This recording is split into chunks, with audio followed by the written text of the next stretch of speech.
Hey guys, today today I want to discuss are martial arts effective in real life street fighting. And there are a lot of people that do not believe so, and there's a lot of people that do believe so. And I'm going to give you my amateur and my professional opinion. Uh, well, I'm going to say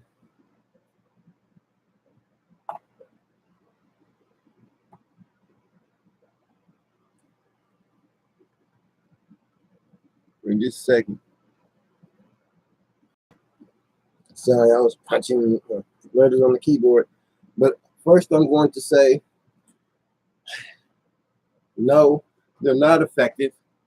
And the reason why I'm going to say no, they're not effective is because it depends on the training that you've had and the mindset that you bring into a fight.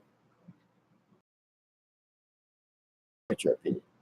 My professional opinion on it is absolutely. Martial arts are very effective in street fights. As a matter of fact, that's probably 70%, 60, 70, 75% of what I use in the streets. Because if you think about it, if you train all your life to do something, then that's all you know. And eventually you get good at it, great at it. And then if you actually use Physicality enough times, then yes. Look at UFC fighters. Perfect example. Look at kickboxers. Look at prize fighters and things like that. Underground, all these other arenas. So yes, martial arts is absolutely necessary and efficient in street fighting. And I'm talking about traditional. I'm talking about traditional. You can use some of those. I've seen it. I've seen people use those 720 and 360 round kicks in the UFC and knock people out. So yes, they're absolutely effective. Absolutely. If you're using those against trained professionals and things like that and winning bouts, yes, absolutely. Um, I've trained time, time, and then I've been in a lot of fights, sparring, and I always use what I know because that's all that I know. Is that way, if I wouldn't know how to fight any other way. Like take for instance, if I shadow box enough, if I spot enough, and if I block like this enough, then eventually I'm going to learn to block kicks like that. And you got to train your hands anyway. You train your hands anyway. And train your hands, your arms, your elbows, and you learn to take those hits. So anybody that says that, traditional martial arts and, things like that don't work in real life street fights, it's simply not true. I mean, people use their kicks every day. People use their kicks every day. I use the blocks all the time. You don't have to just block like this, and things like that. Yeah, I use these blocks. When somebody throws punches, step back, step to the side, step back. Just depends. And I swivel, do things like that. Yes, exactly.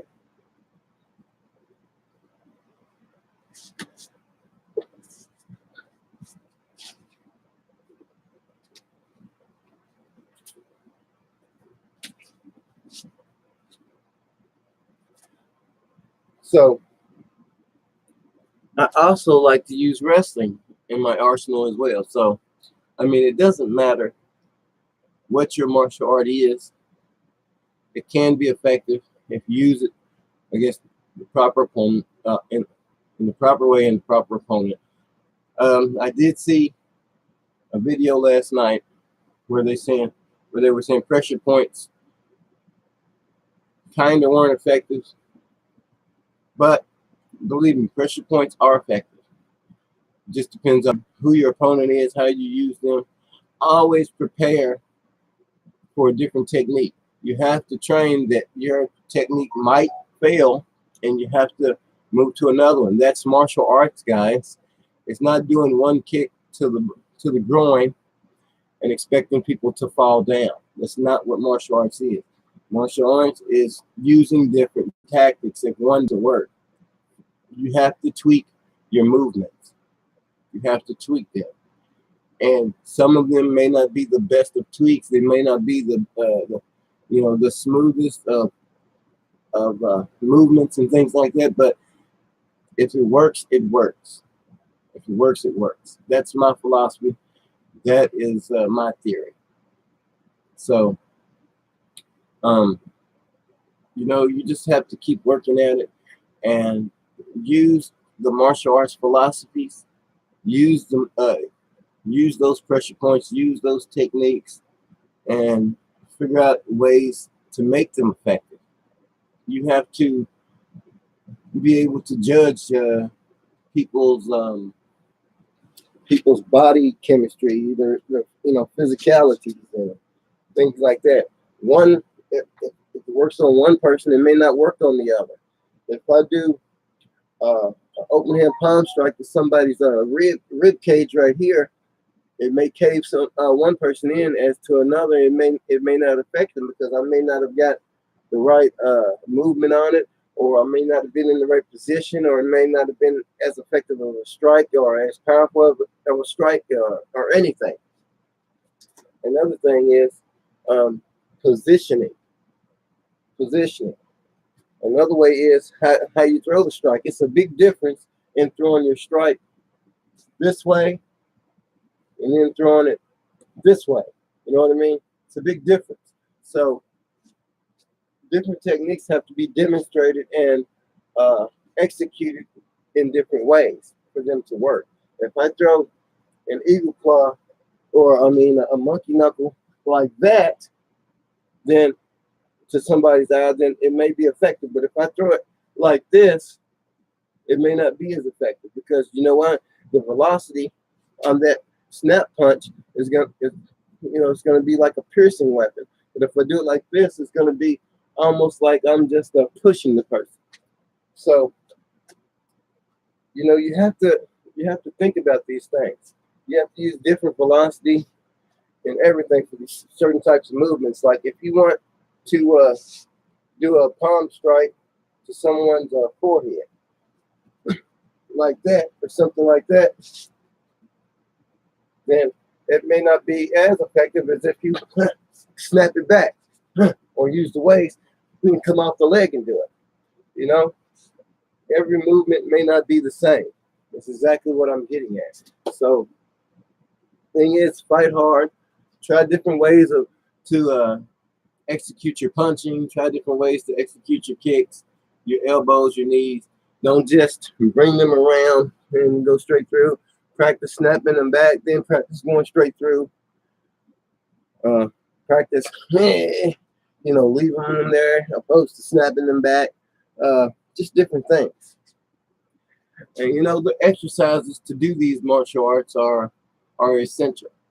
You have something in your body called fast twitch muscles, in which it creates the power in your body. A lot of football players do the jumping push-ups, the little mans, and things like that.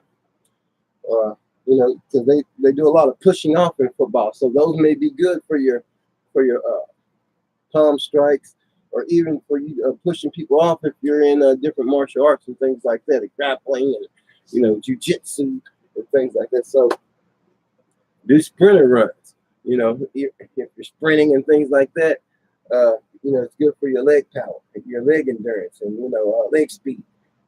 You can pop up off that leg, pow. You know what I mean? Always train your obliques, your core, because the power from your kicks and your punches comes from your core. So if you don't have a strong core and a strong back, then a lot of your strikes aren't going to be effective. You know what I mean? And then if you get hit there or kicked there, then it's not going to be nearly as effective. I watch these silly videos of people saying, trying to just totally downgrade, certain martial arts techniques and things like that. Not of mine, but of different videos. And a lot of these martial arts techniques do really work. They just, well, you just heard what I said. If someone grabs your arm, the thumb is the weakest part of the body. You can twist out of it, no matter how much power that person has. You have to know the right technique, but it's easy as 1, 2, 3.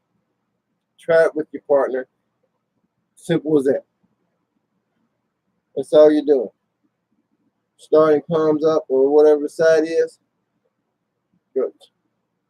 Practice that, and I guarantee you it's easy as 1, 2, 3. Bring it back. Bring it back. Bring it back. Then, even if you can't get all the way out, bring it up. Do a palm strike with it. Bring it up. Do a palm strike with it. Bring it up. Do a palm strike with it. Bring it up. Do a palm strike with it. Bring it up. Do a palm strike with it. Same thing. Somebody practice if somebody's grabbing your throat or something like that. What techniques you would use? I would drop down just about an inch to get off his level.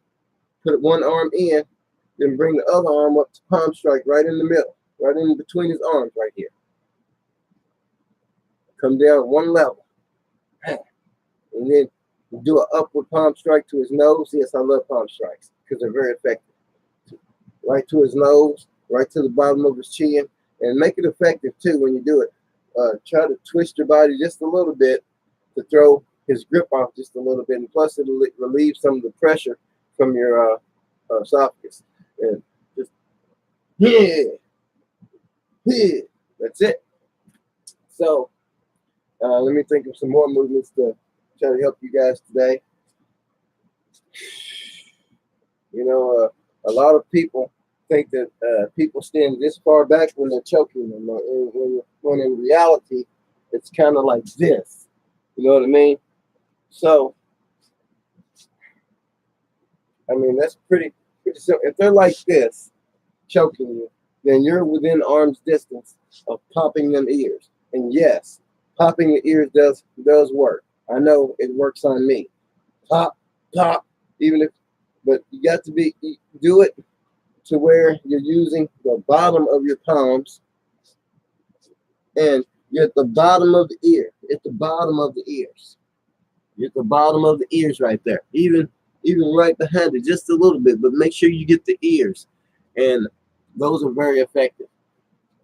If you pop the ears, keep popping, pop the ears, and then shrug your shoulders, pop your ears, and move to the side a little bit. Knee him, use your knee to knee him in his thigh, stomp his foot, bring your arm around, and then hopefully you'll have a different position. But if you don't, keep trying different maneuvers to get out. Always keep your neck flexed. Always keep your body tense. Do not loosen your body when you're doing it.